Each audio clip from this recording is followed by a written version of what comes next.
പൈസ ചെലവ് കൂടുതലാണെന്നുണ്ടെങ്കിൽ ഉറപ്പായിട്ടും കന്നിമൂല നഷ്ടപ്പെട്ടു പോയതാണ് കാരണം. ഒരു കാർ പോർച്ച് പണിഞ്ഞപ്പോൾ ഇതിന്റെ കന്നിമൂല ദാണ്ട് ഈ പറയപ്പെടുന്ന പോയിന്റ് ആയി. എന്താണ്? തെക്കിൽ നിന്ന് ഇത്രയും കൂടെ തള്ളി പുറത്തേക്ക് വന്നു. ഇതിപ്പോ ഒരു കാർ പോർച്ച് പണിഞ്ഞതാണ്.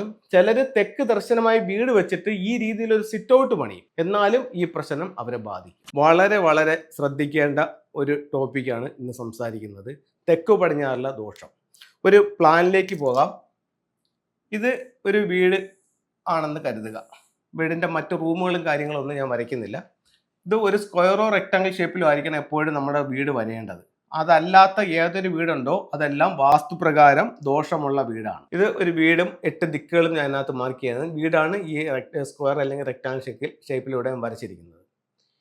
ഇനി കന്നിമൂലയിൽ വരുന്ന മിസ്റ്റേക്കുകൾ. ഇപ്പോൾ ഇതൊരു വീട് വെച്ചു. വീട് വെച്ചിട്ട് ഇപ്പോൾ അടുത്ത സമയത്ത് ഒരു വീട് പോയി കണ്ടപ്പോൾ ഇത് കിഴക്ക് ദർശനമായ ഒരു വീടാണ്. ഇതിൽ തെക്ക് വശത്തു നിന്നാണ് അവരുടെ റോഡ് കടന്നു വരുന്നത്. അപ്പൊ ഇവിടെ ഈ ഭാഗത്ത് എന്ത് ചെയ്തു? ഒരു കാർ പോർച്ച് പണിയും. വീടിന്റെ മെയിൻ ഡോർ നിൽക്കുന്നത് ഇവിടെയാണ്. ഇങ്ങനെ ഒരു സിറ്റ് ഔട്ട് അവർക്കുണ്ട്. എന്നിട്ട് ഇവിടെ നിന്നാണ് മെയിൻ ഡോർ നിൽക്കുന്നത്. അപ്പൊ വീടിന്റെ ദർശനം കിഴക്ക് ഭാഗത്തും. ഇത് വളരെയധികം ഒരുപാട് വീടുകൾക്ക് ഇത് വന്നതാണ്. വളരെയധികം ശ്രദ്ധിക്കുക. അപ്പോൾ ഇങ്ങനെ ഒരു ഇത് വന്നപ്പോൾ ഈ വീടിനെ സംബന്ധിച്ചിടത്തോളം ഈ വീടിന്റെ കന്നിമൂല പോയി. എങ്ങനെ പോയി എന്ന് ചോദിച്ചു കഴിഞ്ഞാൽ, ഇപ്പോൾ നമ്മൾ വീട് പണി തുടങ്ങാനായിട്ട് തെക്ക് പടിഞ്ഞാറ് എന്ന് പറയുന്ന കന്നിമൂല ഭാഗത്ത് നമ്മളൊരു കുറ്റി അടിച്ചിട്ട് അവിടെ നിന്ന് ഈസ്റ്റിലേക്കും അവിടെ നിന്ന് നോർത്തിലേക്കും ഒരു ചരട് വലിച്ചിട്ടാണ് ഇതിന്റെ കണപ്പറക്കുക എന്ന് പറയുന്നത്. കണപ്പറക്കുമ്പോൾ അതിനുശേഷം ഇതിന്റെ തെക്ക് ഭാഗത്ത് പിന്നെ പണിയാനോ പടിഞ്ഞാറ് ഭാഗത്ത് പിന്നെ പണിയാനോ പാടില്ല. ഇവരെന്ത് ചെയ്തു? തെക്ക് ഭാഗത്ത് ഒരു കാർ പോർച്ച് പണിഞ്ഞപ്പോൾ ഇതിന്റെ കന്നിമൂല ദാണ്ട് ഈ പറയപ്പെടുന്ന പോയിന്റ് ആയി. എന്താണ്? തെക്കിൽ നിന്ന് ഇത്രയും കൂടെ തള്ളി പുറത്തേക്ക് വന്നു. ഇങ്ങനെ ഇതിപ്പോ ഒരു കാർ പോർച്ച് പണിഞ്ഞതാണ്. ചിലര് തെക്ക് ദർശനമായി വീട് വെച്ചിട്ട് ഈ രീതിയിൽ ഒരു സിറ്റ് ഔട്ട് പണിയും. എന്നാലും ഈ പ്രശ്നം അവരെ ബാധിക്കും. ഇപ്പോൾ അങ്ങനെ പണിയാമെന്ന് വേറൊരു ആള് പറഞ്ഞ് വരച്ചു കൊടുത്തിട്ടായിരിക്കും നിങ്ങൾ ചെയ്തിട്ടുള്ളത്. ഓക്കെ, സമ്മതിച്ചു. പക്ഷേ നിങ്ങൾക്ക് ഈ വീട്ടിൽ താമസിക്കുന്ന ഈ വീട്ടിൽ 1 വർഷമെങ്കിലായി നിങ്ങൾ താമസിക്കുന്നുണ്ടെങ്കിൽ നിങ്ങൾക്ക് പൈസ ചെലവ് കൂടുതലാണോ ഇല്ലയോ എന്നുള്ളത് നിങ്ങൾക്കൊന്ന് സ്വയം പരിശോധിച്ച് നോക്കാവുന്നതാണ്.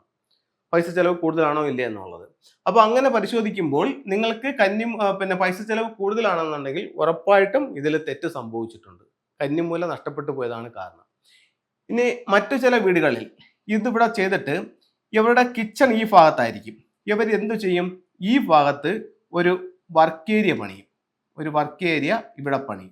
ഇവിടെ പണിയുമ്പോൾ എന്ത് സംഭവിച്ചു? ഈ വീടിനെ സംബന്ധിച്ചിടത്തോളവും ഈ കന്നിമൂല പോയി അല്ലേ? അപ്പം ഒരു കാരണവശാലും ഇത്തരത്തിലൊരു തെറ്റ് നിങ്ങൾ ആവർത്തിക്കരുത്. ഇനി വളരെ സിമ്പിളായിട്ട് നിങ്ങളൊരു വീട് വെച്ചു. ഇവിടെ ഇതുപോലെ ഒന്നും പണിഞ്ഞിട്ടില്ല. ഇവിടെ 2 പൈപ്പുകൾ GI പൈപ്പുകൾ കൊടുത്ത് ഇവിടെ 2 കഴയും ഇതിനകത്തോട് ചേർത്ത് പിടിച്ച് ഇവിടെ ഒരു ചെറിയ ഷീറ്റ് ഇട്ട് ഒരു സാധനം എടുത്തെന്ന് വെച്ചു വണ്ടി ഇടാനായിട്ട്. ഇതേ പ്രശ്നം തന്നെ നിങ്ങളെ ബാധിച്ചിരിക്കും. നമ്മുടെ വീടുമായി ചേർത്ത് യാതൊരുവിധ നിർമ്മിതികളും പാടില്ല. ഒരുപാട് ആൾക്കാർ പറയുന്നുണ്ട് അത് ഇപ്പൊ ഇവിടെ നിങ്ങൾക്ക് ഒരു വർക്ക് ഏരിയ ചെയ്യട്ടെന്ന് ചോദിച്ചു കഴിഞ്ഞാൽ ഒരു ആള് ചിലപ്പോൾ ഒരു പക്ഷെ പറഞ്ഞിരിക്കും, ഒരു കാര്യം ചെയ്യൂ, ഇവിടുത്തെ ബേസ്മെന്റിൽ നിന്നും 1 അടി താഴ്ത്തി നിങ്ങൾക്ക് ഇവിടെ ഒരു ഇത് പണിഞ്ഞാൽ നിങ്ങളുടെ അതിൽ കണക്കിൽ കൂട്ടില്ല, നിങ്ങളെ ബാധിക്കില്ല എന്ന് പറഞ്ഞിട്ട് നിങ്ങൾ ചെയ്തിട്ടുണ്ടാവും.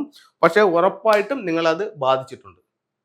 അപ്പൊ ഇത്തരത്തിലുള്ള കാര്യങ്ങൾ നിങ്ങളൊന്ന് ചെക്ക് ചെയ്ത് നോക്കൂ. അങ്ങനെ എന്തെങ്കിലും തരത്തിലുള്ള പ്രശ്നങ്ങൾ ഉണ്ടെന്നുണ്ടെങ്കിൽ ചിലർക്ക് ഇത് പൊളിച്ചു മാറ്റാൻ പറ്റാത്ത രീതിയിൽ പ്രശ്നങ്ങൾ ഉണ്ടായിട്ടുണ്ടാവും. അവർക്കൊക്കെ ആണെന്നുണ്ടെങ്കിൽ ഫെങ്ഷു ഉപയോഗിച്ചുകൊണ്ട് അത് എന്താണ് അവിടുത്തെ കറക്റ്റ് വിഷയം എന്ന് കണ്ടുപിടിച്ചിട്ട് അതിനെ പരിഹാരങ്ങൾ ചെയ്യാനായിട്ട് ഫെങ്ഷുയിലൂടെ സാധിക്കുന്നതാണ്. അപ്പോൾ അവിടെ നമുക്ക് വാസ്തു, ഫെങ്ഷുയി, പിരമിഡ് വാസ്തു എന്നീ ടെക്നിക്കുകൾ ഉപയോഗിച്ചുകൊണ്ട് ഈ വീടിന്റെ ദോഷത്തെ മറികടക്കാനും നമുക്ക് സാമ്പത്തിക അഭിവൃദ്ധി കൊണ്ടുവരാനും ഈ ശാസ്ത്രങ്ങളിലൂടെ സാധിക്കുന്നതാണ്. ഇനി ഫെങ്ഷുയിലെ ചില ടൂളുകളിലേക്ക് നമുക്ക് പോകാം. ഇത് വളരെ വളരെ പ്രധാനപ്പെട്ടതാണ്. നിങ്ങൾ ഇത് കാണുന്ന ഓരോരുത്തരും നിങ്ങളുടെ വീടിന്റെ 4 ദിക്കുകൾ ഒന്ന് പരിശോധിച്ച് നോക്കൂ. ഏതെങ്കിലും തരത്തിൽ ഏതെങ്കിലും ഭാഗത്ത് ഒരു ഇറക്കിയിട്ടുണ്ടെങ്കിൽ ഉറപ്പായിട്ടും തെറ്റിയിട്ടുണ്ട്. അതുപോലെ തന്നെ ഈ സ്ക്വയറിന് നഷ്ടപ്പെട്ടിട്ടാണ് നിങ്ങളുടെ വീട് വന്നിട്ടുണ്ടെന്നുണ്ടെങ്കിലും ഉറപ്പായിട്ട് നിങ്ങൾക്ക് അവിടെ വാസ്തുദോഷങ്ങളുണ്ട്. ഒരുപക്ഷെ ഇപ്പോൾ നിങ്ങൾക്ക് കുഴപ്പമൊന്നുമില്ലാതെ മുന്നോട്ട് പോവുകയാണെന്നുണ്ടെങ്കിൽ പോലും അത് നിങ്ങളുടെ സമയത്തിൻ്റെ ഗുണം കൊണ്ടായിരിക്കും. സമയം എപ്പോൾ മോശമാകുന്നോ ആ സമയം മുതൽ നിങ്ങൾ തിരിച്ചടികൾ നേരിടേണ്ടി വരും. ഇത് ആരെയും പേടിപ്പിക്കാൻ വേണ്ടി പറയുന്നതല്ല. വളരെ സിമ്പിളായിട്ട് ഇതിന് ചില ടൂളുകൾ ഉപയോഗിച്ചുകൊണ്ട് നമുക്ക് പരിഹാരം ചെയ്യാനായിട്ട് പറ്റും. അപ്പം നമ്മൾ വാസ്തുവും ഫെങ്ഷുയും കൂടെ കൈകാര്യം ചെയ്യുന്നത് കൊണ്ടാണ് വളരെ സിമ്പിളായിട്ട് നമുക്കിതിന് കാര്യങ്ങൾ ഉള്ളത്. ഫെങ്ഷുയിലെ ചില ടൂളുകളിലോട്ട് പോവാം. ഒരു വീട്ടിൽ ഒരു കുട്ടിയുടെ വിദ്യാഭ്യാസപരമായിട്ടുള്ള ഉയർച്ചയ്ക്ക്, അപ്പോഴത്തേക്കെന്ന് പറഞ്ഞു കഴിഞ്ഞാൽ ഇപ്പം ഒരു ഒട്ടും പഠിക്കാത്തൊരു കുട്ടി, പഠിത്തത്തിലേ താല്പര്യമില്ലാത്തൊരു കുട്ടിയെ സംബന്ധിച്ചിടത്തോളം വടക്ക് കിഴക്ക് ഭാഗത്തൊരു പകവ ടവർ വെച്ചുകൊണ്ട് എല്ലാ കാര്യങ്ങളും നേടാം എന്ന് അല്ല ഞാൻ പറയുന്നത്. ഇപ്പോൾ കഴിവുള്ളൊരു കുട്ടിയാണ്, പക്ഷെ ആ കുട്ടിയുടെ കഴിവിനനുസരിച്ചിട്ട് ഒരു മുന്നേറ്റം കിട്ടുന്നില്ല. എവിടെയൊക്കെയോ എന്തൊക്കെയോ തടസ്സങ്ങൾ ആ കുട്ടിയെ ബാധിക്കുന്നു. അങ്ങനെയാണെന്നുണ്ടെങ്കിൽ പഠിക്കുന്ന ടേബിളിൻ്റെ വടക്ക് കിഴക്ക് ഭാഗത്ത് ഇത്തരത്തിലുള്ള ഒരു പഗോഡ ടവർ കൊണ്ടുവയ്ക്കുകയാണെന്നുണ്ടെങ്കിൽ, അല്ലെങ്കിൽ നിങ്ങളുടെ സ്വീകരണ മുറിയുടെ വടക്ക് കിഴക്ക് ഭാഗത്ത് ഒരു പഗോഡ ടവർ വെക്കുകയാണെങ്കിൽ നിങ്ങൾക്ക് വിദ്യാഭ്യാസപരമായിട്ട് അഭിവൃദ്ധി ഉണ്ടാവും. ഇത് ഒരു ക്രിസ്റ്റലിൻ്റെ ബ്രേസ്ലെറ്റ് ആണ്. ഇത് നാച്ചുറൽ ആയിട്ടുള്ള സ്റ്റോൺസ് ആണ്. അപ്പോൾ ഇത്തരത്തിലുള്ള ഒരു വൈറ്റ് ക്രിസ്റ്റൽ ധരിക്കുന്നതും കുട്ടിയുടെ വിദ്യാഭ്യാസത്തിന് നല്ലതാണ്. ഇത്തരത്തിലുള്ള ചെറിയ ക്രിസ്റ്റൽ ബോളുകൾ, ഇത് കുറച്ച് വലിയ ബോളാണ്. ഇത്തരത്തിലുള്ള ചെറിയ 8 ക്രിസ്റ്റൽ ബോളുകൾ ആ കുട്ടി പഠിക്കുന്ന റൂമിന്റെ വടക്ക് കിഴക്ക് ഭാഗത്ത് വെക്കുന്നതും കുട്ടിയുടെ വിദ്യാഭ്യാസപരമായിട്ടുള്ള ഉയർച്ചയ്ക്ക് ഏറ്റവും നല്ലൊരു ടൂളായിട്ട് ഫെങ്ഷുയിൽ കണക്കാക്കുന്നു. അപ്പോൾ ഇത്തരത്തിലുള്ള ഓരോ ടൂളുകളും നിങ്ങളുടെ ജീവിതത്തിൽ ഒരുപാട് നേട്ടങ്ങൾ കൊണ്ടുതരട്ടെ എന്ന് പ്രാർത്ഥിച്ചുകൊണ്ട് നിർത്തുന്നു. നന്ദി, നമസ്തേ.